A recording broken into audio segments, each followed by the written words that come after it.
पहला सवाल ये है कि x प्लस 1/x अगर 42 के बराबर है, then what is the value of x की क्यूब प्लस 1/x की क्यूब। तो जब कभी ऐसा सवाल अगर आपको पेपर के अंदर दिखे, ग्रुप डी के अंदर दिखे, तो आपको एक चीज करनी है। मैं आपको सारे सवाल कराऊंगा जो सवाल 2025 में आए और अलग से सिर्फ ग्रुप डी के सवाल हैं। तो आपने देखा कि बहुत बड़ी संख्या और बहुत बड़े उत्तर आ रहे हैं, तो आपका ध्यान होगा सिर्फ क्या कि मैं यूनिट डिजिट पे फोकस कर लूं तो बात बन जाएगी। आप जानते हैं कि अगर x प्लस 1/x दिया हो और हमसे x की क्यूब प्लस 1/x की क्यूब पूछा हो, तो आप सब जानते हैं कि हम 42 की क्यूब करते हैं माइनस 3 गुणा 42 करेंगे। ये तो आप जानते हैं, ये सबको पता है या नहीं? ये सबको पता है कि x प्लस 1/x अगर 42 है और मुझसे x की क्यूब प्लस 1/x की क्यूब पूछा है, तो मैं 42 की क्यूब करूंगा और 3 गुणा 42 घटाऊंगा। अब मुझे ये पता चल गया कि यार मुझे यूनिट डिजिट निकालनी है, तो आपने कहा 2 की क्यूब होती है जी 8 आएगा लास्ट में, माइनस 3 दूनी 6, यानी कितना होगा 2। तो हम कह सकते हैं कि 2 यूनिट डिजिट वाला उत्तर होगा, यानी सी। ये सवाल बताते बताते मेरा गला सूख गया है और ये इतने सवाल आए हैं आरआरबी ग्रुप डी 2025 में, 2026 में। इन सब सवालों की मैं एक कंसेप्चुअल ट्रिक आपको बता रहा हूं और आपको लगानी है, ठीक है? और आपको लगानी है, 250 सवाल कराने हैं दुर्गा जी, आराम आराम से नहीं होगा। आपने देखा कि देखो जी, और ऑलरेडी आधा घंटा बहुत स्ट्रेसफुल रहा है। अच्छा ठीक है, अब जरा ध्यान से देखना। 6500 की राशि है और 20% वार्षिक चक्रवृद्धि ब्याज की दर से 2 वर्षों में प्राप्त मिश्र धन बताना है। ध्यान से समझना, ठीक है? तो ऐसे सवाल में क्या होता है, मैं एक सवाल में ना आपको करके दिखा देता हूं, आप तब समझ पाएंगे।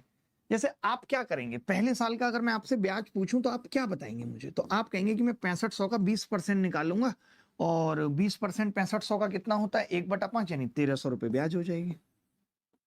तो आपने क्या किया पहले साल का ब्याज निकालने के लिए, 6500 का 20% निकाला। फिर आप दोबारा में क्या करेंगे, आप बोलेंगे दोबारा में जब सेकेंड ईयर के ब्याज की बात आएगी मास्टर साहब, तो मैं 1300 करूंगा और 1300 का फिर 5% निकालूंगा, 1/5 करूंगा या 20/100 करूंगा, तो 260 रुपए आ जाए।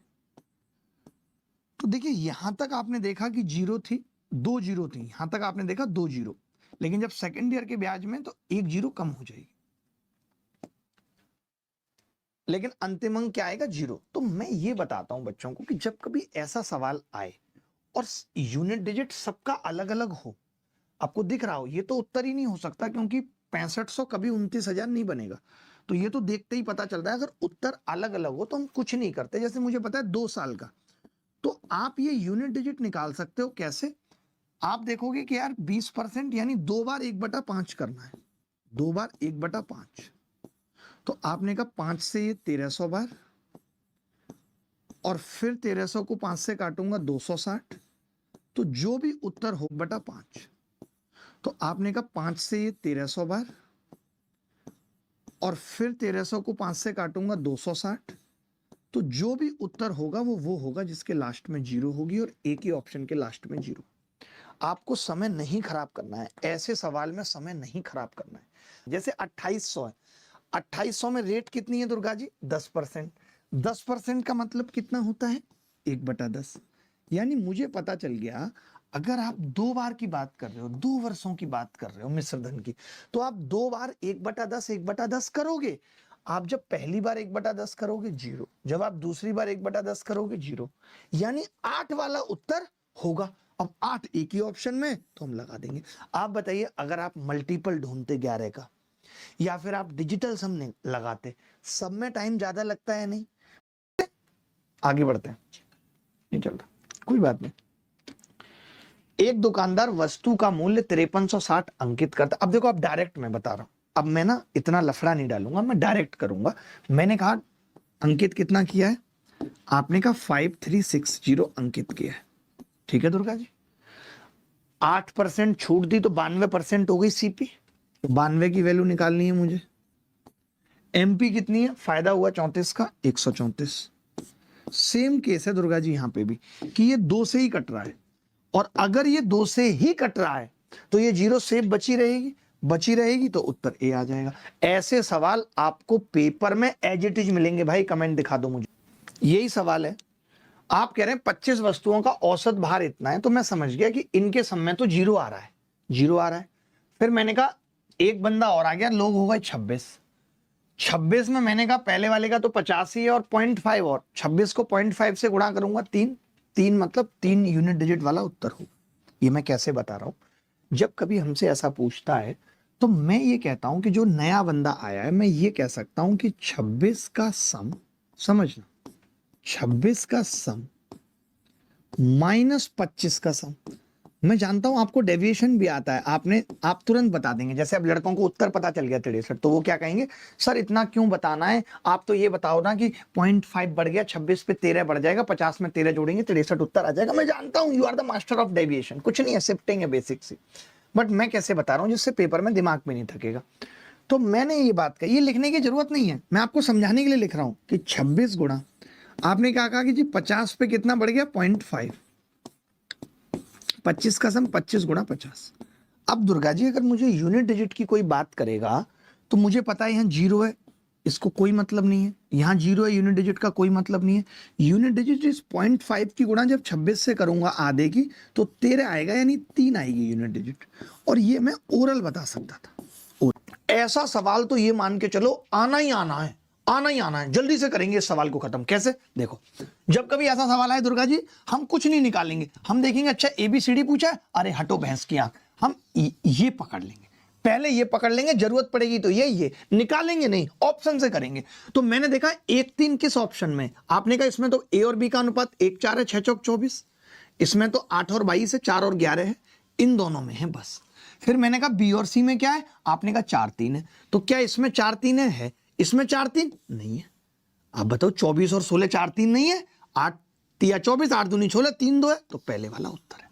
ऐसे सवाल को ऑप्शन से ही करना है, कुछ और करना ही नहीं है। दो मित्र अनुज और मैथ्यू की मासिक आय का अनुपात 5-7 है, उनमें से प्रत्येक हर महीने 10,000 की बचत करता है।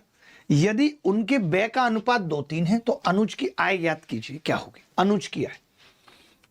आप बोलेंगे अनुज की आय 5 का मल्टीपल है, सारे ऑप्शन 5 का मल्टीपल है, उसमें कौन सी नई बात है। तो जब कभी ऐसा सवाल आता है तो हम कैसे करते हैं, जैसे आप जानते हैं इनकम, अगर मैं ये इनकम लिख दूं, अगर मैं ये इनकम लिख दूं, आई इनकम लिख दूं, और उस इनकम में से मैं अगर एक्सपेंडिचर घटा दूं, माइनस कर दूं, तो क्या मिलेगा मुझे, आप बोलेंगे सेविंग मिलेगी। यार ये पेन चल जाए तो मजा आ जाए भाई, सेविंग्स मिलेगी। मानते हैं नहीं,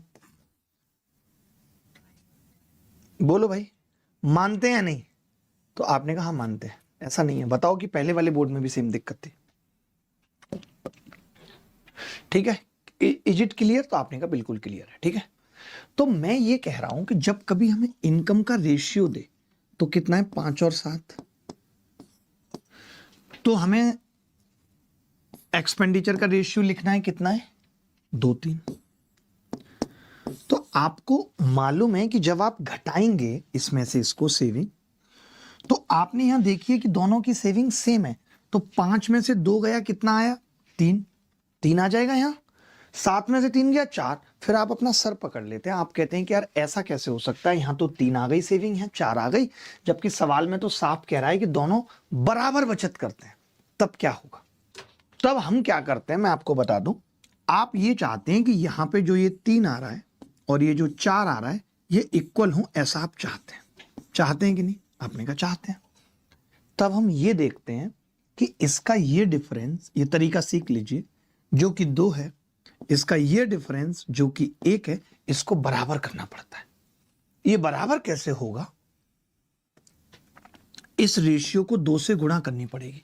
रेशियो को किसी भी संख्या से गुणा कर दो, किसी भी संख्या से भाग कर दो, रेशियो पे फर्क नहीं पड़ता। तो मैंने इसको 2 से गुणा किया नीचे वाले को, तो पता चला अब इनकम का रेशियो है 5-7, 2 से गुणा किया, 2 दूनी 4 और 2 तिया 6। सेविंग कितनी आ गई दुर्गा जी, अब 1 और 1। आप कह सकते हैं 1 की वैल्यू 10,000 है, 4 जीरो है। हमसे क्या पूछ रहा है, हमसे पूछ रहा है पहले वाले व्यक्ति की आय, 5 की वैल्यू पूछ रहा है हमसे। तो हम क्या करेंगे, इस पे भी 4 जीरो लगा देंगे, यानी 50,000 होगी इनकम, 50,000 इनकम होगी। सी इज द करेक्ट आंसर। चलिए आगे बढ़ते हैं। अगर ऐसा सवाल आया तो ये जरूरी नहीं है कि हर एक सवाल को हम करेंगे ही, अगर कोई सवाल अल्ट्रा कैलसिट्रिक से टूट रहा होगा तो उसकी गांठें तोड़ देंगे। देखिए अब इसने सीमा और दर्शन का कुल व्यय पूछ लिया, सीमा और दर्शन का कुल व्यय। मैं ये देख रहा हूं कि उनके व्यय का अनुपात 17 और 12 है, तो जैसे ही मैंने 17 और 12 को जोड़ा तो मुझे पता चला यार ये तो 29 का मल्टीपल होगा, और 29 एक प्राइम नंबर है, तो 99.9% चांस है कि ये ऑप्शन से ही हो जाए। तो मैंने 29 का मल्टीपल, ये तो नहीं है 29 से 87 होता है, 81 भी नहीं कटता है, 87,000 कटता है, 75 भी नहीं कटता। इस सवाल को नहीं किया मैंने, इस सवाल को मैंने नहीं किया, इसको मैंने डायरेक्ट कर दिया। कैसे? मैंने देखा अरे सीमा और दर्शन का कुल व्यय पूछ रहा है, उनके व्यय का अनुपात 17-12 है, 17 और 12 को जोड़ूंगा 29, 29 या 87, बात खत्म हो गई। बोलो बोलो।